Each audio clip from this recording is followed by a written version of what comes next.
నీ పార్ట్నర్ తప్పు చేశాడు. తప్పు చేస్తే నువ్వెందుకు ఎవరితోని చెప్పుకోకూడదు? చిన్నగా చెప్పింది నేను అడుగుతున్నది అసలు పరువు అనేది ఎప్పుడు అర్థమైంది. విమెనే ఎందుకు మొయ్యాలి? ఆ పరువు భారం పరువు తీసేసింది వాడు పరువు తీసేసాడు అంటారు ఎంత పెద్ద తప్పు చేసినా సరే. అమ్మాయి మాత్రం పరువు తీసేసింది.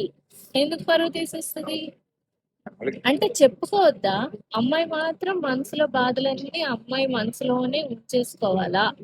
అమ్మాయి చెప్పుకోవడానికి అమ్మాయికి ఏమి ఒక ఫ్రెండ్ నువ్వెందుకు చెప్పావు? మీ పేరెంట్స్ తో ఎందుకు చెప్పావు? మీ ఫ్రెండ్ తో ఎందుకు చెప్పావు? అసలు నువ్వు చేసింది ఒక మంచి పనే అయినప్పుడు పక్కవాడితో చెప్తే తప్పేంటి? నువ్వు చెడ్డ పని చేసావని నీ కాన్షియస్ కి నీకే తెలుసు కాబట్టి నువ్వు ఎవరితో చెప్పొద్దని నువ్వు చెప్తున్నావు. అవునా కాదా?